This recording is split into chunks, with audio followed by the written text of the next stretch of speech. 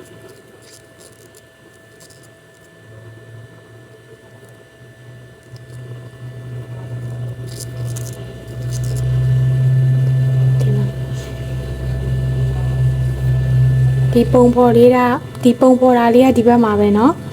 ပြီးရင်ဒီဘက်ကလိုပဲတိုင်ရှည်တစ်ခါချင်းတစ်ခါတစ်ပေါက်ကျော်အဲ့လိုပတ်တန်လေးနဲ့22မှာ6ခါထပ်ပြီးတော့ထိုးလာခဲ့ပေးပါဒီမှာတိုင်ရှည်ချင်းတစ်ခုချတယ်တစ်ပေါက်ကျော်တယ်တိုင်ရှည်တစ်ခါချင်းတစ်ခါအဲ့ဒီပတ်တန်လေးတိုင်းသူတို့ဟိုဘက်မှာထိုးခဲ့လို့ပဲ22မှာ6ခါထိုးလာခဲ့ပေးပါเนาะ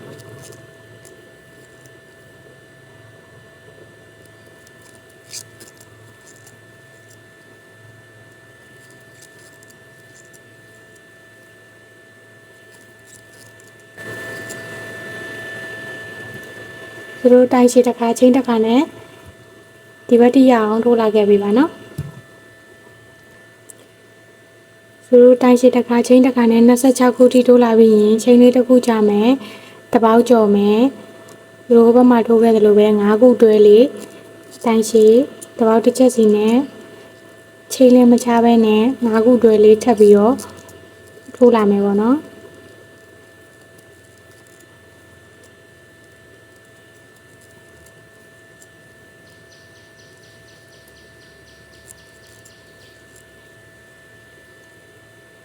ဒီမှာတိုင်ရှည်လေး5ခုတွဲလေးရပြီဆိုလို့ရှိရင်ဒီဘက်ဘေးကိုရောက်လာဒီဘက်ဘေးကိုရောက်ပြီဆိုလို့ရှိရင်သူတို့ဟိုဘက်မှာထိုးခဲ့တယ်လို့ပဲချင်းလေးတစ်ခုချမယ်တစ်ပေါက်ကျော်မယ်ဒီတစ်ပေါက်ကိုကျော်မယ်နောက်တစ်ပေါက်မှာတိုင်ရှည်တစ်ခါချင်းတစ်ခါနောက်တစ်ပေါက်မှာတိုင်ရှည်တစ်ခါချင်းတစ်ခါတစ်ပေါက်ကျော်မယ်နော်တိုင်ရှည်တစ်ခါ3ခါနော်တိုင်ရှည်တစ်ခါချင်းတစ်ခါနဲ့3ခါထိုးမယ်ပြီးရင်ချင်းတစ်ခုချမယ်တစ်ပေါက်ကျော်မယ်ပြီးရင်တိုင်ရှည်3ခုတွဲလေးထိုးပါမယ်ဒီ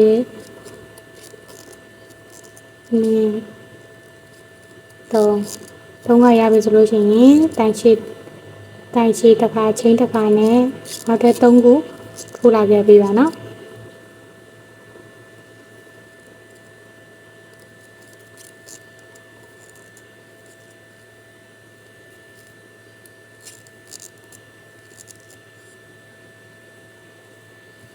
ဆိုဒီမှာတိုင်ရှည်တစ်ခါချင်းတစ်ခါနဲ့3ခုရပြီဆိုလို့ရှိရင်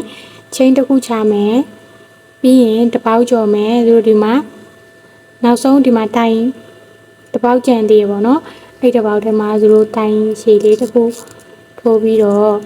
ချင်းနဲ့မချတော့ဘူးပေါ့နော်သူတို့ပထမဆုံးထိုးခဲ့တဲ့ဒီတိုင်ရှည်ပေါ်မှာဒီချင်းနှစ်ခုရပြီးဒီတိုင်ရှည်ပေါ်မှာရှက်ခေါ်လေးနဲ့ဆက်လိုက်ပါမယ်ဒီမှာဒါဆိုလို့ရှိရင်သူတို့ဒါလေးကတိုင်ရှည်5ခုတွဲလို့လေးပြောရပါတော့1 2 3 4 5ဒီမှာကျတော့တိုင်ရှည်တစ်ခါချင်းတစ်ခါနဲ့ဒီလိုအလဲမှာလည်းဒီလို3ခုလေးနဲ့ပေါ့နော်ဒါဆိုရင်သူတို့ဒါကပထမအတန်းလေး body ပထမတန်းလေးပြီးသွားပြီပေါ့နော်ပြီးရင်သူတို့ချင်းနှစ်ခုပြန်တက်မယ်သူတို့အောက်မှာကကျတော့ဒီနောက်တစ်ပေါက်မှာထိုးရပါတော့အခုဒီဒုတိယတန်းကနေစပြီးနောက်တစ်ပေါက်မှာမထိုးတော့ဘူးဒီရှက်ကော်လုပ်ပြီးတော့ဒီချင်းနှစ်ခုတက်ခဲ့တဲ့ဒီနေရာမှာပဲသူတိုင်ရှည်လေးထိုးလိုက်မယ်ဒီမှာချင်းနှစ်ခုလည်းတက်တယ်အဲ့ဒီပေါက်ထဲမှာတိုင်ရှည်လည်းထိုးတယ်ပေါ့နော်တစ်ခါရပြီပြီးရင်သူတို့ကဒီမှာဒီ ဒုတိယအတန်းကကြောင့်ဒီပထမပတ်တန်လေးအတိုင်းပဲနည်းနည်းခက်စင်စင်လေးလိုက်ထိုးအောင်ပါပေါ့နော်ဒီဘေးတွေရောက်မှသူတို့ပတ်တန်ကပြောင်းမှဒီအလျားလိုက်ပတ်တန်တွေကတော့အကုန်လုံးတူတူပဲနော်ဒီမှာဆိုလို့ရင်တို့ဒီမှာတိုင်ချစ်လေး3ခါရဲ့ချင်းလေး2ခါရဲ့ဆိုတော့ကျတော့4တိုင်လို့ဖြစ်သွားပြီပြီးရင်ချင်းတစ်ခုချမယ်တိုင်ချစ်တကချင်းတကနဲ့ဆိုတော့22မှာ6ကိုထပ်ပြီးတော့ထိုးလာခဲ့ပြီပါဒီမှာကျတော့ရည်စရာမလိုတော့ဘူးအရင်တော့ကထိုးခဲ့တဲ့ဒီတိုင်ချစ်တွေပေါ်မှာပဲတိုင်ချစ်တကချင်းတကတစ်ပေါက်တစ်ချက်စီပဲလိုက်ထိုးလိုက်ရင်ရပြီပေါ့နော်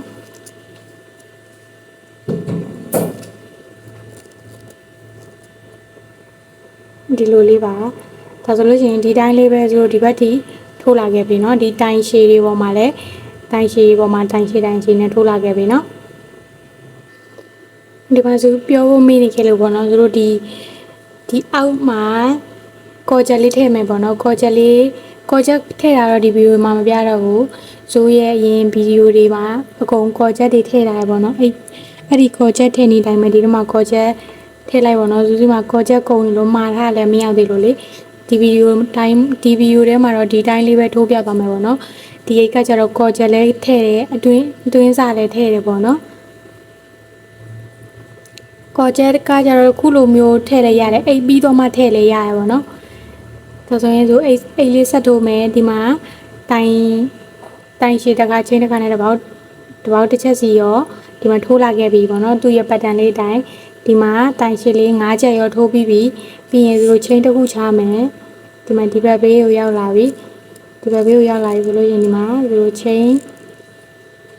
တိုင်ရှည်တကချင်းတကနဲ့တခါဒီမှာနှစ်ခါထိုးမယ်ပြီးရင်ချင်းတစ်ခုချမယ်ဆိုတော့ဒီမှာဒီတတိယမြောက်ဒီတိုင်ရှည်လေးပေါ်မှာဒီ3ခုရဲ့ဘေးကဒီတိုင်ရှည်လေးပေါ်မှာတိုင်ရှည်တခါချင်းမချဘူးဒီအလေကောင်ကဒီချင်းချထားတဲ့ပေါက်ထဲမှာလည်းတိုင်ရှည်တခါနောက်တဲ့ချင်းမချဘူးเนาะနောက်တဲ့ဒီ3ခုရဲ့ဒီဘက်ဘေးဆုံးကပေါက်ထဲမှာတိုင်ရှည်လေးတခါသူ့ရဲ့ပထမနေ့ဒီလိုလေးဒီမှာကအောက်မှာတိုင်ရှည်3ခါဒီမှာတိုင်ရှည်2ခါဒီမှာဘေးမှာတိုင်ရှည်အတွဲလေး3တွဲလေးတခါပေါ့နော်ပြီးရင်ချင်းတစ်ခုချမယ်ဒီတစ်ပေါက်ကိုကြော်မယ်ဒီမှာတိုင်ရှည်3ခုတွဲလေးခဏငါဟိုဘက်ဘေးမှာထိုးသလိုပဲဒီမှာတိုင်ရှည်တစ်ခါချင်းမချအောင်နော်နှစ်ခါပြီးရင်ဒီမှာ3ခါဒီလိုလေးနော်ပြီးမှဒီဘက်ဘေးကတိုင်ရှည်လေးပေါ်မှာတိုင်ရှည်တစ်ခါချင်းတစ်ခါနဲ့နှစ်ခါထိုးမယ်ပေါ့နော်နှစ်ခါထိုးမယ်ပြီးရင်ချင်းတစ်ခုချပြီးတော့ဆိုဒီပတ်တန်လေးအတိုင်းပဲလိုက်ပြီးတော့ထိုးသွားမယ်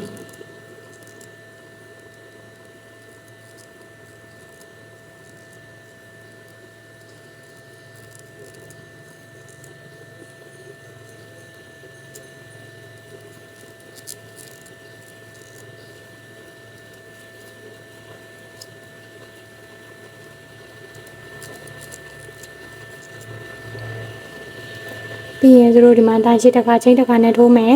ဒီဘက်မှာလည်းဒီဘက်ကဟိုဘက်ကပတ်တန်လေးတိုင်းပဲထိုးမယ်နော်ဒီဘက်မှာဒီဘက်ကပတ်တန်လေးတိုင်းထိုးမယ်ဒီလိုလေးတိုင်းပဲလိုက်ပြီးတော့ထိုးပေးပါဒုတိယမြောက်အတိုင်းရဲ့ပတ်တန်တွေကဒီလိုလေးပေါ့နော်ဒီအောက်မှာတိုင်ရှည်3ခါဒီမှာတိုင်ရှည်2ခါပဲနော်ပြီးရင်ဒီလို3ခုတွဲလေးကဒီအောက်မှာကြတစ်ခါအပေါ်မှာကြတော့2ခုဖြစ်သွားပြီနော်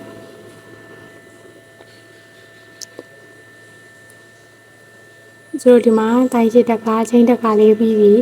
ရင်ချင်းတစ်ခုချခဲ့ဖို့မမင်းနဲ့เนาะပြီးရင်ဆိုတော့ဒီမှာတိုင်ရှည်လေးတစ်တိုင်ရှည်ရဲ့အဲ့တိုင်ရှည်လေးပေါ်မှာတိုင်ရှည်လေးထိုးလိုက်မယ်ထိုးပြီးတော့မှဆိုတော့ဒီမှာဒီပထမဆုံးထိုးခဲ့တဲ့ဒီတိုင်ရှည်လေးပေါ့နော်ဒီချင်းတစ်ခုပြီးရင်ဒီတိုင်ရှည်လေးရှိရဲ့အဲ့တိုင်ရှည်လေးပေါ်မှာဆိုတော့ရှက်ခေါ်လေးနဲ့ဆက်လိုက်မယ်ဒါပေမဲ့ဆိုတော့ဒုတိယမြောက်တန်းလေးပြီးသွားပြီပေါ့နော်ပြီးရင်ချင်းတစ်ခုဆက်တက်မယ် တတိယမြောက်အတန်းလေးစပြီးတော့ထိုးမယ်နော်ဒီပေါက်ထဲမှာပဲတိုင်ရှည်လေးထိုးရနော်ချိန်တစ်ခုတက်တယ်အဲ့ဒီရှက်ကော်လောက်ခဲ့တယ်ဒီချိန်တစ်ခုတက်ခဲ့တယ်အဲ့ဒီပေါက်ထဲမှာပဲတိုင်ရှည်လေးထိုးရပြီးရင်နောက်တဲ့တိုင်ရှည်လေးနှစ်ခုဆက်ထိုးရပြီးရင်သူတို့တစ်ပေါက်တစ်ချက်စီနဲ့တိုင်ရှည်လေးဒီဘက်ထိထိုးလာခဲ့ပေးပါနော်ဒီချိန်5ခုအတွဲလေးထိနော်သူတို့ဒီနေ့3တတိယမြောက်တန်းလေး3တန်းမြောက်ရောက်လာပြီเนาะဒီမှာတိုင်ရှည်လေး5ခုရွဲပြီးရင်ချိန်လေးတစ်ခုချမယ်ဒီမှာတိုင်ရှည်လေးတစ်ခုထိုးမယ်ချိန်လေးတစ်ခုချတိုင်ရှည်လေးတစ်ခုထိုးမယ်ပြီးရင်ချိန်လေးတစ်ခုထပ်ချမယ်ပြီးရင်ဒီတိုင်ရှည်လေးပေါ်မှာတိုင်ရှည်ထိုးမယ်ပြီးရင်ဒီချိန်ချထားတဲ့ပေါက်ထဲမှာတိုင်ရှည်လေးထပ်ထိုးမယ်နောက်ပြီးတော့ဒီ3နိုင်မြောက်ရဲ့ဒီဘက်ဘေးဆုံးမှာလည်းတိုင်ရှည်လေး3ခုတွဲချိန်မချပဲနဲ့3ခုတွဲလေးထိုးလိုက်မယ်ဒီအောက်မှာ3ခုဒီမှာက2ခုဒီမှာကချိန်ချထားတာလေးတစ်ခုပဲကျန်တော့တယ်ပေါ့နော်ဒီမှာ3ခုတွဲလေးပြီးရင်ဆိုတော့ချိန်တစ်ခါချိန်2ခါချမယ်နော်ချိန်တတိယမြောက်တန်းမှာဒီမှာချိန်လေး2ခုချရနော်ပြီးရင်ဆိုဒီမှာဒီလွတ်နေတဲ့ဒီတိုင်ဒီ3ခုတွဲလေးရဲ့ဒီအလဲကဒီလွတ်နေတဲ့ဒီနေရာလေးမှာတို့တိုင်ရှည်လေးတစ်ခါထိုးလိုက်တယ်ပြီးရင်ချိန်2ခါချမယ်ပြီးရင်ဒီတစ်ပေါက်ကိုကြော်မယ်ဒီဘက်ဘေးဆုံးကတိုင်ရှည်လေးပေါ်မှာတိုင်ရှည်ပြီးရင်ချိန်မချဘူးဒီကြားထဲမှာလည်းတိုင်ရှည်ပြီးရင်နောက်ထပ်ဒီတိုင်ရှည်လေးပေါ်မှာတိုင်ရှည်ဒီလိုလေးနော်ဒီမှာတိုင်ရှည်တကား3ခုတွဲတကားချိန်2ခုချမယ်တိုင်ရှည်တကားချိန်2ခုချမယ်တိုင်ရှည်3ခုတွဲလေးတကားပြီးရင်ချိန်1ခုချမယ်ဒီတိုင်ရှည်ပေါ်မှာတိုင်ရှည်လေးရမယ်နော်ပြီးရင်ချိန်1ခုချပြီးတော့ဒီဘက်ကဒီပတ်တန်လေးအတိုင်းပဲဆက်ပြီးတော့ထိုးလာခဲ့ပြီပါနော်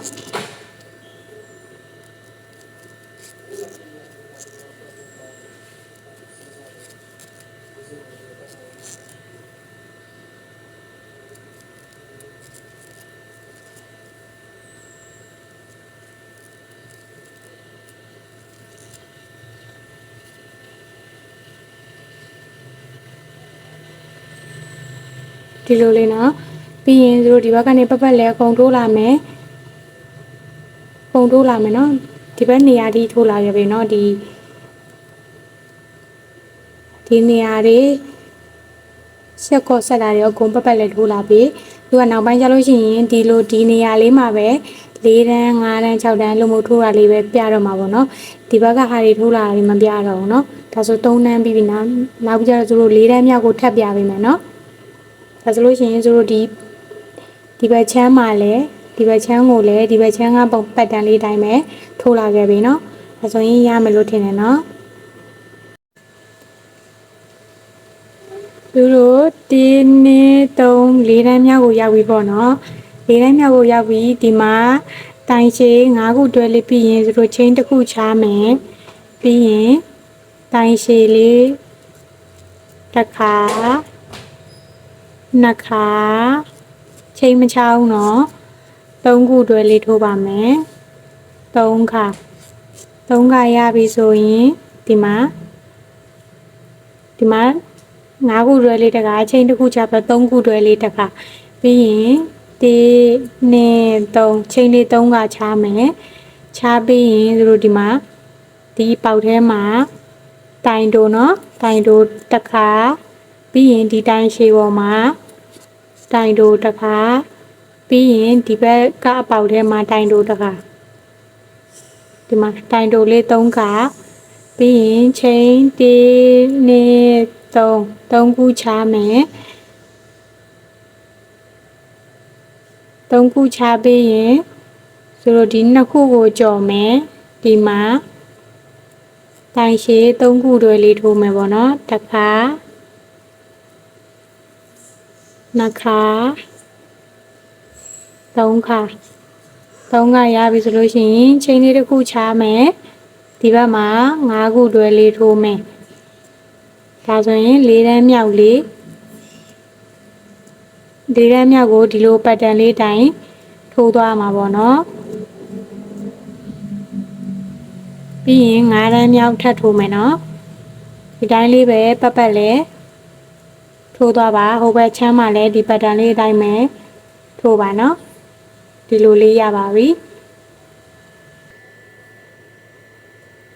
1 2 3 4 5 5တန်းမြောက်ရောက်ပြီဆိုလို့ရှိရင်တို့ဒီမှာတိုင်ရှည်9ခုတွဲလေးပြီးရင်တို့ချိန်မချတော့ဘူးဒီချိန်ချရတဲ့ဒီအပေါက်ထဲမှာဆိုတိုင်ရှည်တစ်ခါပြီးရင်ဒီ3ခုတွဲလေးရဲ့ဒီဘက်ဘေးဆုံးကပေါက်ထဲမှာတိုင်ရှည်တစ်ခါဒီလိုတန်းပြီးတော့တစ်ခါလေးထိုးလိုက်တာပေါ့နော်ပြီးရင်ဒီ1 2 3 4ချိန်လေးကထိုးမယ်ပြီးရင်ဒီပေါက်ထဲမှာတိုင်တိုတစ်ခါပြီးရင်ဒီတိုင်တိုဒီတိုင်တိုထိုးထားတဲ့ဒီတိုင်တိုပေါက်လေးတွေမှာတပတ်ကိုတစ်ချက်စီနဲ့နှစ်ခါ3ခါဒီမှာဒီဘက်ဘေးမှာတစ်ခါနဲ့ဆိုအလုံးပေါင်း4ခါရှိသွားပြီเนาะပြီးရင်တို့ဒီပေါက်ထဲမှာတိုင်တိုတစ်ခါဆိုလို့ရှိရင်တို့ဒီမှာတိုင်တိုလေး5ခါပေါ့เนาะဒီပေါက်ထဲမှာတစ်ခါဒီတိုင်တိုလေး3ခုပေါ်မှာတိုင်တိုလေး3ခါပြီးရင်ဒီပေါက်ထဲမှာတစ်ခါเนาะပြီးရင်ချိန်လေး1 2 3 4ခုချမယ်ချပြီးရင်ဒီတိုင်ရှည်လေး2ခုကိုကြော်မယ်ဒီမှာတိုင်ရှည်တစ်ခါပြီးရင်ဒီပေါက်ထဲမှာတိုင်ရှည်တစ်ခါပြီးရင်ချိန်မချတော့ဘူးဒီမှာတိုင်ရှည်လေး9ခုတွဲလေးဆက်ပြီးတော့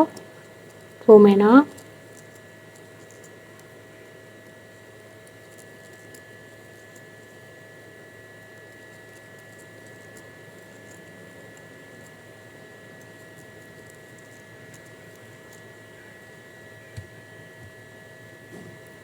1 2 3 4 5 5တန်းမြောက်လေးပြီးသွားပြီပေါ့နော်သူတို့1 2 3 4 5 6တန်းမြောက်ကိုရောက်လာပြီသူဒီမှာတိုင်ရှည်9ခုတွဲလေးထိုးတယ်ပြီးရင်ချိန်တစ်ခုချတယ်ဒီတိုင်ရှည်လေးကိုကြော်တယ်ဒီမှာတိုင်ရှည်လေးတစ်ခုထိုးလိုက်တယ်ပြီးရင်သူတို့ဒီအပေါက်ထဲမှာဒီအပေါက်ထဲမှာပဲသူတို့နောက်တဲ့တိုင်ရှည်လေး2တိုင်ထိုးမယ်နော်သူတိုင်ရှည်လေးတစ်တိုင်ထိုးတယ်ချိန်မချဘူးနော်ဒီအပေါက်ထဲမှာတိုင်ရှည်လေးဒီလို3ခုတွဲလေးထိုးလိုက်တယ်ပေါ့နော်ဒီမှာချိန်တစ်ခုချတယ်ဒီဟာလေးကိုတစ်ပေါက်ကြော်တယ်ဒီတိုင်ရှည်လေးပေါ်မှာတိုင်ထိုးတယ်ပြီးရင်ဒီအပေါက်ထဲမှာတိုင်ရှည်လေး2ခါထိုးတယ်ပြီးရင်သူတို့ချိန်1 2 3ခါချမယ်3ခါချမယ်ဒီတိုင်တိုလေးကိုကြော်မယ်ဒီမှာတိုင်တိုလေး3ခါထိုးမယ်နော်တပေါက်ကိုတစ်ချက်နဲ့1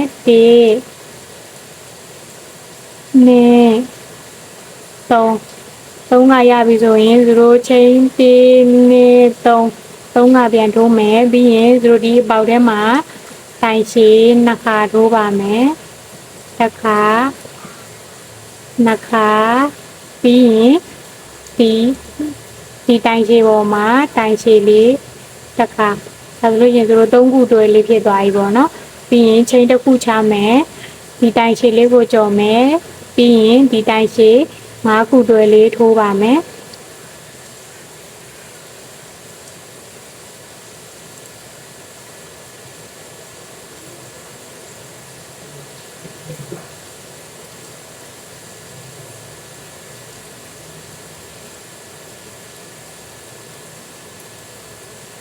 ဒီလိုလေးပါနော်ဒီလိုလေးပါ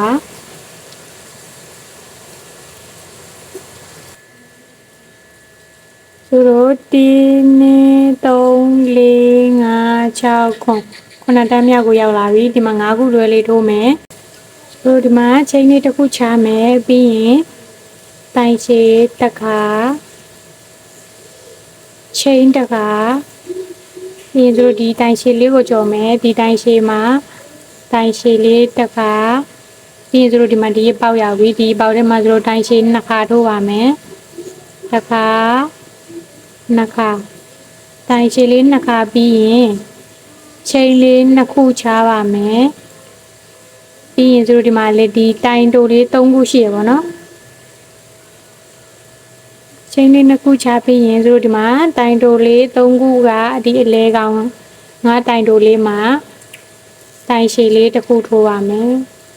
ဒီမှာချိန်နှစ်ခုချရနော်ပြီးရင်နောက်တဲ့ချိန်နှစ်ခုပြန်ချမယ်ဒီအပေါက်ထဲမှာဒီပေါက်ထဲမှာတိုင်းရှည်လေးနှစ်ခါထိုးမယ်တစ်ခါနှစ်ခါပြီးရင်သူ့ရဲ့ကက်ရက်ကဒီတိုင်းရှည်လေးမှာလည်းတိုင်းရှည်လေးတစ်ခါထိုးမယ်ပြီးရင်ချိန်တစ်ခုချမယ်တစ်ပေါက်ကျော်မယ်ဒီမှာတိုင်းရှည်လေးတစ်ခုထိုးမယ်ပြီးရင်ချိန်တစ်ခုချမယ်ဒီတိုင်းရှည်၅ခုတွဲလေးဆက်ပြီးတော့ထိုးပါမယ်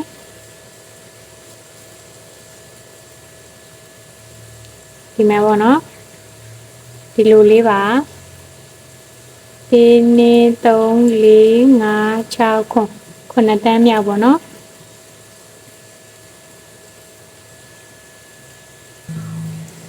0 1 2 3 4 5 6 9 10တန်းမြောက်ကိုရောက်လာပြီတိုင်ရှည်၅ခုတွဲလေးထိုးမယ်ချိန်တစ်ခုချမယ်ဒီတိုင်ရှည်ပေါ်မှာတိုင်ရှည်လေးထိုးမယ်ချိန်တစ်ခုချမယ်နောက်ထပ်ဒီမှာဒီချိန်ဒီနောက်ထပ်ဒီတိုင်ရှည်လေးမှာတိုင်ရှည်လေးထိုးမယ်ဒီမှာတိုင်ရှည်လေးနှစ်ခါနော်ချိန်တစ်ခုချမယ်ဒီဟာလေးကိုကြော်မယ်နောက်ထပ်ဒီတိုင်ရှည်လေးမှာတိုင်ရှည်ထိုးမယ်ပြီးတော့တို့ဒီအပေါက်ထဲမှာ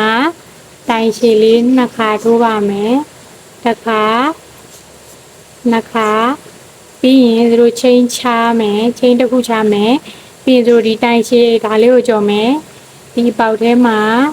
တိုင်ရှည်နှစ်ခါထိုးပါမယ်နှစ်ခါပြီးရင်သူ့ကက်ရက်ကဒီတိုင်ရှည်လေးမှာတိုင်ရှည်လေးထိုးမယ်ဒီမှာတိုင်ရှည်လေးနှစ်ခုရဲ့၃ခုတွဲတစ်ခါချိန်လေးတစ်ခါ၃ခုတွဲလေးတစ်ခါเนาะပြီးရင်ချိန်လေးတစ်ခုထပ်ချမယ်တစ်ပေါက်ကိုဒီတိုင်ရှည်လေးကိုကြော်မယ်နောက်တစ်ပေါက်မှာတိုင်ရှည်တစ်ခါ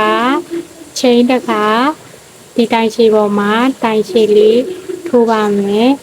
ပြီးရင်ချိန်တစ်ခုချမယ်ပြီးရင်ဒီဘက်မှာတိုင်ရှည်၅ခုတွဲလေးဆက်ပြီးတော့ထိုးပါမယ်ဒါဆိုလို့ရှိရင်ဒီမှာတို့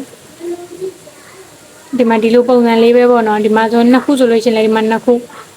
ဒီမှာတစ်ခုပဲဆိုလို့ရှိရင်လည်းဒီမှာတစ်ခုပဲเนาะအဲ့လိုလေးပြပြီးရင်တို့ဒီတစ်ကနေပြန်စမယ်เนาะဒါဆိုလို့ရှိရင်ဒီပတ်တန်လေးကပြီးသွားပြီနောက်တဲ့တန်းကျလို့ရှိရင်တို့ဒီကနေပဲတစ်ကနေပဲပြန်စတော့မယ်ပေါ့เนาะဒါဆိုလို့ရှိရင်ဒီပတ်တန်လေးရသွားပြီလူကဒီလေးကိုကြတော့ချီရောင်ဆက်ပြီးတော့ထိုးမှဆိုတော့ဒီထဲမှာချီဆက်တာလေးပါတခါလေးပြပေးမယ်ပေါ့เนาะတို့ဒီမှာဒီမှာတိုင်ရှည်လေးထိုးပြီးသွားလို့ရှိရင်တို့ဒီမှာရှက်ကော်တန်းဆက်ရမှာပေါ့เนาะဒီမှာတန်းဆက်ရမယ့်ဥစ္စာလေးကိုဆိုရှက်ကော်မတုံးတော့ဘူးဒီတိုင်ရှည်လေးအတိုင်းကိုပဲချိန်လည်းမတက်ဘူးပေါ့เนาะဒီတိုင်ရှည်လေးအတိုင်းကိုပဲဒီလိုတိုင်ရှည်လေးဒီမှာရှက်ကော်ဆက်ရမှာကိုရှက်ကော်မတုံးတော့ဘူးဒီတိုင်းလေးပဲချီလေးကိုဖြတ်လိုက်မယ်ဖြတ်ပြီးတော့ဒါလေးကိုဆွဲထုတ်လိုက်မယ်ပြီးရင်ဒီချီလေးကိုပဲတို့အစသိမ်းလိုက်မယ်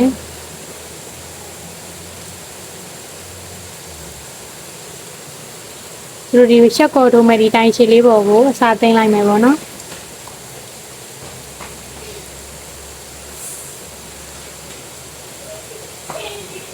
ဒီမှာဒီလိုလေးပြီးရင်ဒီချီစာလေးကို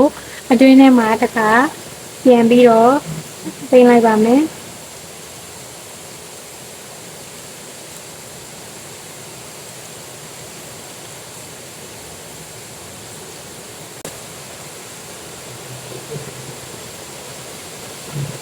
ဒါဆိုလို့ရှိရင်တို့ဒီချီစာလေးသိမ်းပြီးတော့ပေါ့နော်သိမ်းပြီးတော့ရင်တို့နောက်ထပ်ထိုးမဲ့အရောင်လေးကိုယူမယ်ယူပြီးရင်စလစ်နော်လေးလုပ်လိုက်မယ်စလစ်နော်လေးလုပ်ပြီးတို့ပထမဆုံးထိုးခဲ့တယ်လို့ပဲဒီမှာဒါနောက်ဆုံးတိုင်ရှည်လေးပေါ့နော်ဒါတို့ဒီမှာရှက်ကော်လုံးမို့ဆက်မဲ့နေရာဒီနေရာလေးမှာအကလေးကိုထိုးလိုက်မယ် ထိုးပြီးတော့သူဒီခြေစာလေးကိုဆွဲယူမယ်ပြီးရင်ချိန်လေးတစ်ခါနှစ်ခါတက်ပြီးတော့သူပုံမှန်ထိုးနေကြလေးအတိုင်းပဲဆက်ပြီးတော့ထိုးသွားလို့ရှိရင်ခြေရောင်ဆက်ပြီးသားလေးဖြစ်ပြီပေါ့နော်ဒီတိုင်းလေးပဲပုံမှန်ထိုးနေကြပတ်တန်လေးအတိုင်းပဲဆက်ပြီးတော့ထိုးသွားပါမယ်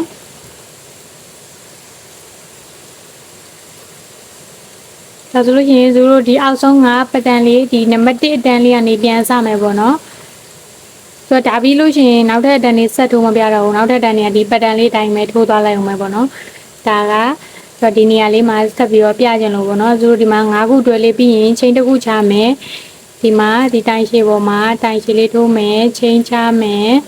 တိုင်ရှည်ပေါ်မှာတိုင်ရှည်လေးထိုးမယ်ချိန်လေးတစ်ခုချမယ်ဒီဆိုဒီမှာ3ခုတွဲလေးဒီဘက်ဘေးဆုံးမှာတိုင်ရှည်လေးတစ်ခုထိုးမယ်ချိန်ချမယ်တပောက်ကိုကြော်မယ်ဒီတိုင်လေရဒီတိုင်ရှည်လေးကိုကြော်မယ်ပေါ့နော်ပြီးရင်ဒီမှာတိုင်ရှည်လေးတစ်ခါပြီးချိန်မချတော့ဘူးဒီကြားထဲကဒီအပေါက်လေးထဲမှာတိုင်ရှည်လေးတစ်ခါနှစ်ခါရှိပေါ့နော်ပြီးရင်တို့ဒီဘက်ကဒီတိုင်ရှည်လေးမှာတစ်ခါ3ခါပြီးရင်ချိန်တစ်ခုချမယ်တိုင်ရှည်တစ်ခါချိန်တစ်ခါဒီတိုင်ရှည်လေးပေါ်မှာတိုင်ရှည်လေးထိုးမယ်ချိန်တစ်ခုချမယ်ဒီတိုင်ရှည်ပေါ်မှာတိုင်ရှည်လေးထိုးမယ်ချိန်တစ်ခုချမယ်ပြီးရင်ဒီတိုင်ရှည်လေးပေါ်မှာဒီတိုင်ရှည်5ခုတွဲလေးဆက်ပြီးတော့ထိုးမယ်ပေါ့နော်ဒါဆိုလို့ရှိရင်သူပထမဆုံးဆက်ဆက်ထိုးတဲ့ပတ်တန်လေးအတိုင်းရောက်သွားပြီပေါ့နော်ဒီတိုင်းလေးပဲဒီမှာဒီယောက်ကဒီလိုပတ်တန်လေးတိုင်းပဲဒီမှာလည်းဒီလိုလေးရောက်သွားပြီပေါ့နော်ပြီးရင်သူတို့ဒီမှာဒါဒီလိုလေးဆက်ပြီးတော့ထိုးလိုက်ခဲ့ပြီပါနော်ဒါဆိုလို့ရှိရင်သူဒီတိုင်းလေးပဲအဲ့ဒီပတ်တန်လေးတိုင်းပဲ3ခွက်ပေါ့နော်ဒီလိုတစ်ခွက်နှစ်ခွက်3ခွက်ထိုးလာခဲ့ပြီပါဘယ်နှတန်းရှိလဲအားလုံးစုပေါင်းဘယ်နှတန်းရှိလဲဆိုတာကိုသူပြီးကြလို့ရှိရင်ပြန်ပြောပေးမယ်ပေါ့နော်ဒါဆိုလို့ရှိရင်ဒီမှာနံပါတ်1အတန်းလေးပြန်ပြီးတော့စနေပေါ့နော်ပြီးရင်သူတို့ဒီလိုပဲလေးပဲပြန်ထိုးမယ်ဒီလိုလေးပဲထိုးလာခဲ့ပြီပါနော်ဒီလိုလေးပါ